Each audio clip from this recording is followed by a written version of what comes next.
Hi, you. It's me, Nicole Phoenix Star, and this is the Next Star podcast. I have been kind of pondering this week's podcast around for a few weeks, and it's not that there has been resistance, it's just that I haven't had like the pull to access all the words, is this kind of way of explaining it. And I listened to two different podcasts in the last week about people talking about a very similar thing.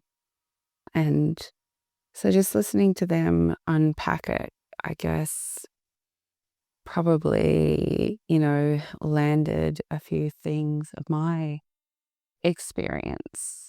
And here I am.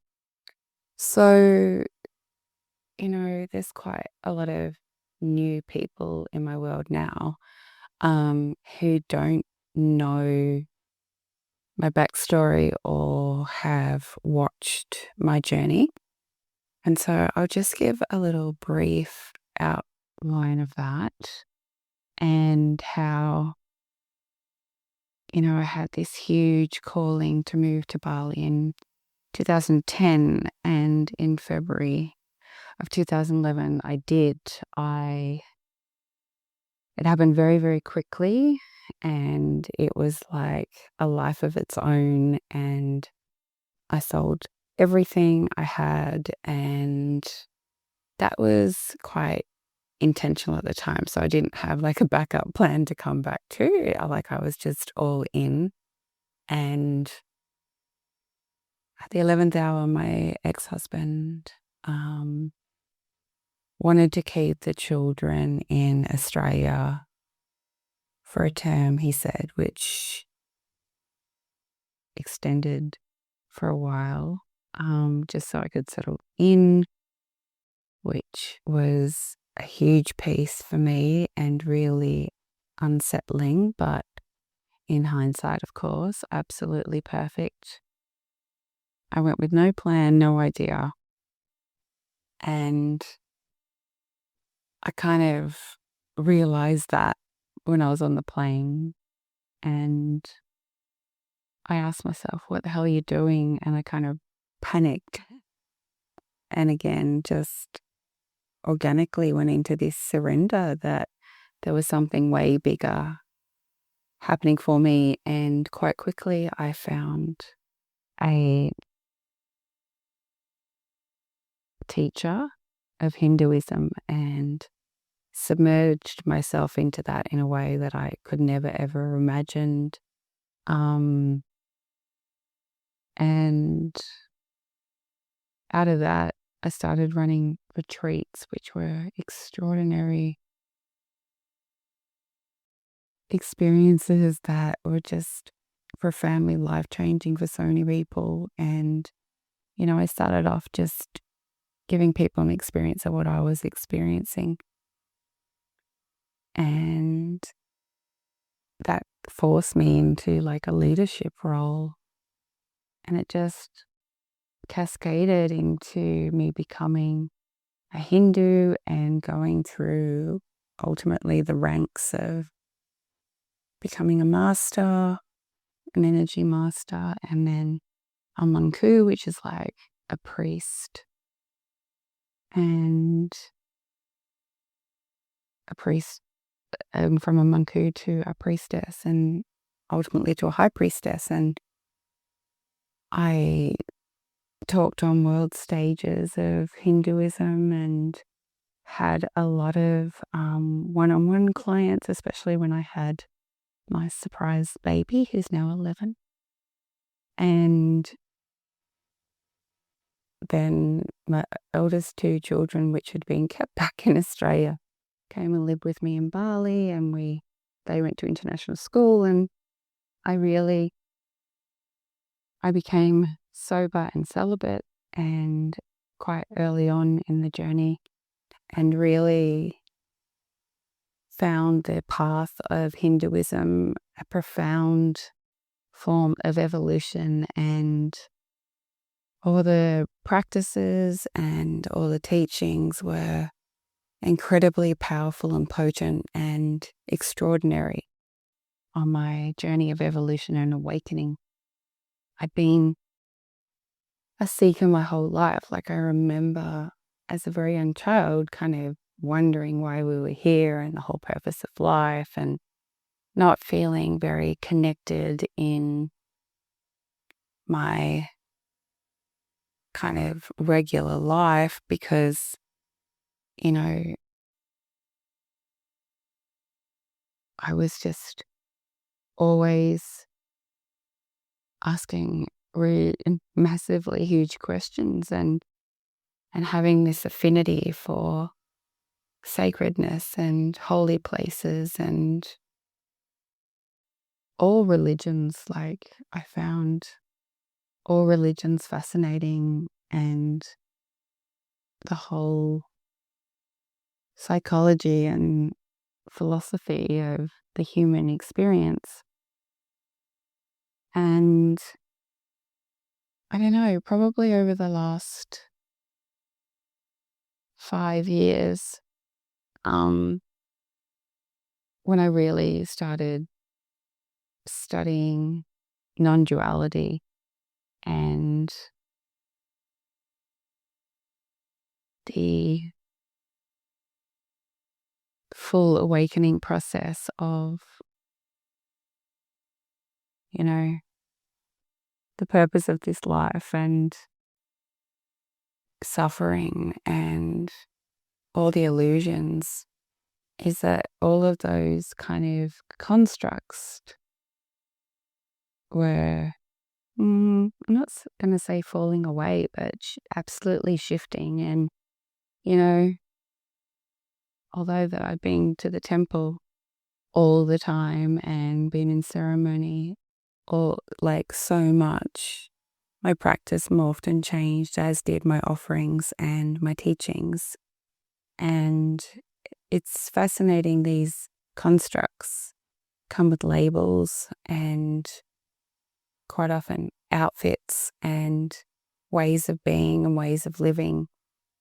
And you follow those and you live in accordance to those, which is a wonderful path and a really helpful way of finding the no path, I guess, the pathless path. And that's kind of what I feel like I'm on now, the pathless path.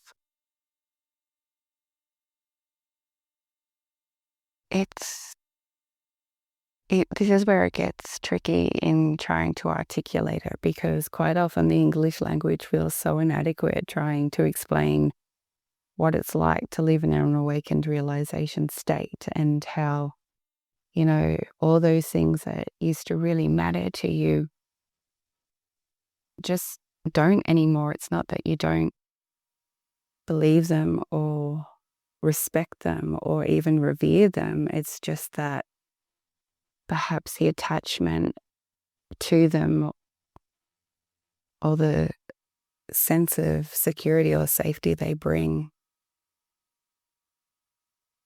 just shifts.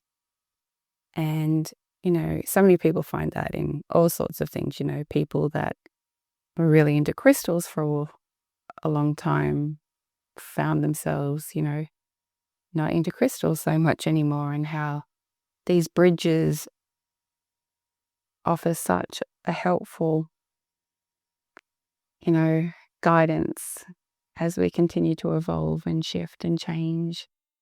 And,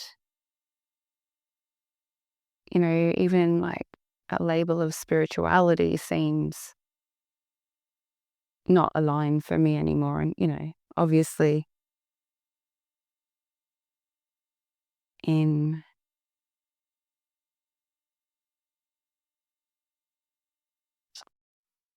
by definition, I am a very, very, very spiritual person. But I don't hold on to that label anymore. And, you know, it's been a couple of years that I've even called myself a Hindu High Priestess, because felt very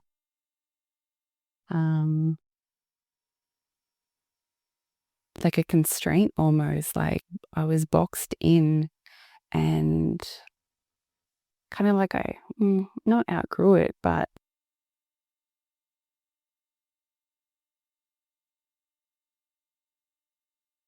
words are funny.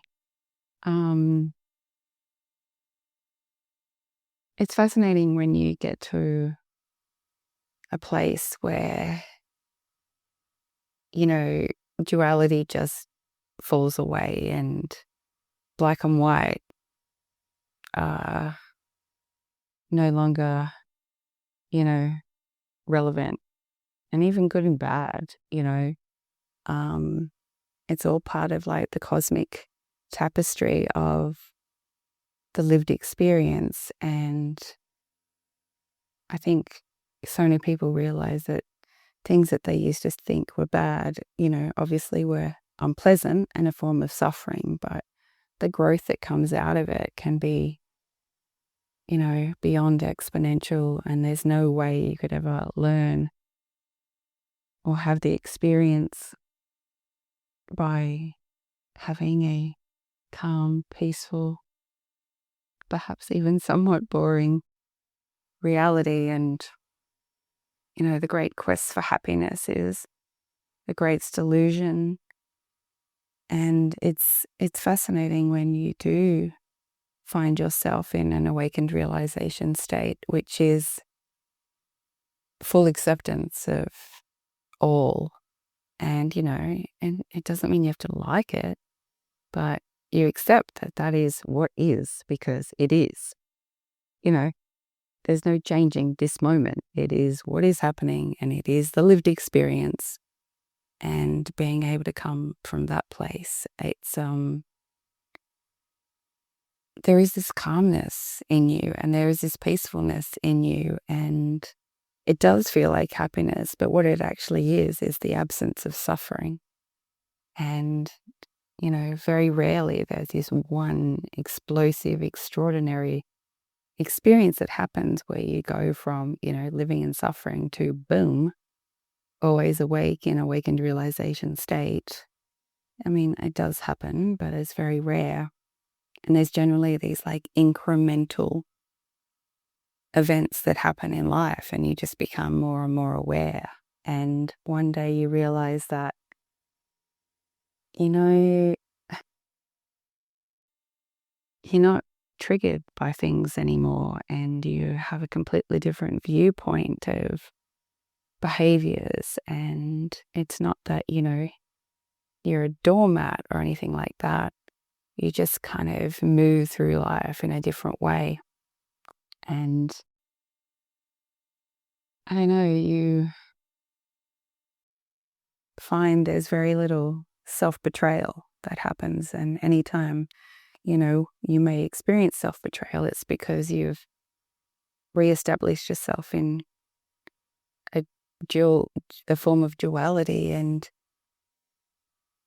essentially in a state of suffering. And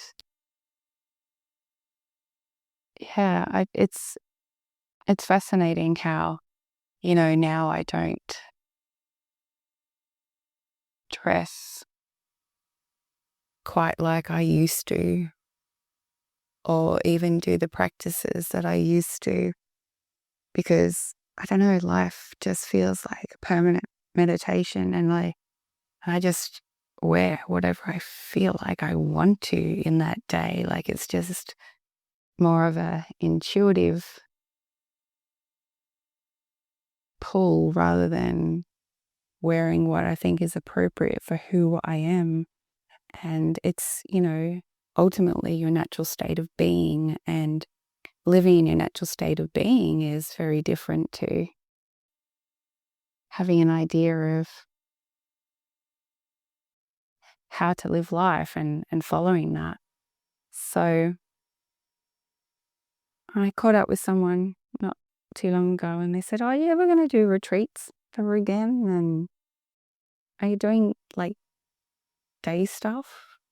And I said, you know, for the last couple of years, all the retreats I've done and immersions I've done and things have all been a response to someone asking me. And, you know, someone asked me to do a retreat or to do this or to do that. I say yes if it's in alignment at that, you know, time. And I have a small group of people that I work with, and I'm taking them through like the awakened realization state teaching document. You know, I mean, it's 26 pages long. And so we're taking a year to go through that and just to kind of study that. The pathless path, we actually call it an uncontainer. And that's what I use most of my time in, which is just the practice of being in the nature of being and really being in the conscious state as a permanent operating system, as opposed to dipping in and out of unconsciousness. And I am eternally grateful for all the different paths and bridges I've been on. And I just don't have any labels or constructs or boxes that I hang out in at all, you know, and I share a lot about health and wellness with people that ask me. And that's always a very fulfilling use of my time and quite a noble use of my time. I had a call this morning with someone that started 3 months ago, and she's been trying for years to get off a lot of medication that she needed to function. And she's lost 20 kilos in 3 months and is off her blood pressure medication, her thyroid medication, her potassium, and is only on some blood thinners now. And it's just extraordinary seeing her change in such a quick time and still be feeling like it's slow, which is exactly how I experienced it when I addressed my own hormonal journey. And I don't know, it just brings so much joy to me to see so much joy in someone by just sharing the things that I've learned on the way. And, you know, people have asked me over the last couple of years, don't you want to build your business? And I'm like,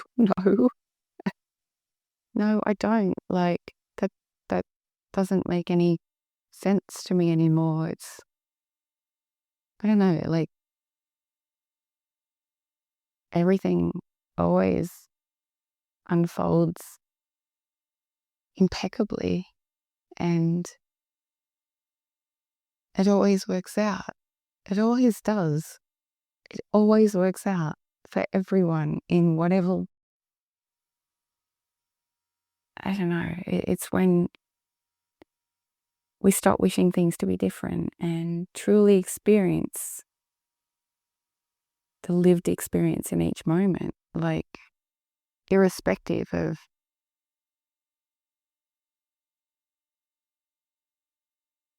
whether we think it's good or bad. It's like the suffering literally just dissolves, and you only realize that after. It's the sweet nectar of hindsight. And yeah, I guess the whole purpose of sharing this is I really wanted to just explain my pathless path and how I don't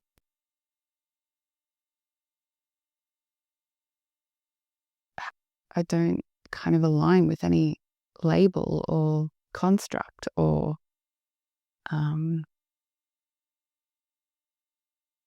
box anymore, and how living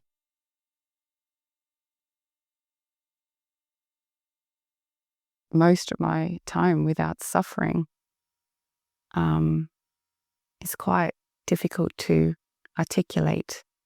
So I'm trying my best in this, and how I feel incredibly fortunate to be spending most of my time at the moment in the uncontainer, supporting others in that and living it and breathing it and having that awareness as, every waking hour. So I'm adoring living in Australia, which is hilarious. And I, mostly live quite a simple life. I don't run around doing a million things, and I have very quality time with my children in this season, and that I am incredibly grateful for. And I spend so much of my time in the deepest form of self-love, and that is tending my human vehicle with loving nutrition and kind movement, and it's the sweetest thing I've ever done for myself. And to be able to feel strong and comfortable and alive and have a level of vitality I don't think I've ever experienced, and lay on the beach and just be.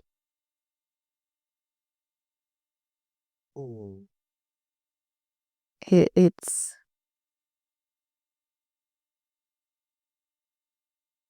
the art of being.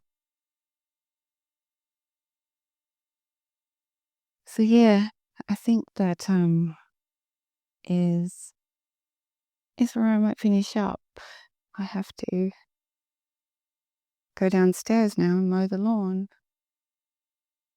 I love mowing the lawn. It's such a fun thing for me to do. I find it so enjoyable, and especially with my toy battery operated lawnmower made of plastic that cuts it so well. It's hilarious. So yeah, thank you so much for listening. I am so grateful. That's all I got. I love you. Bye.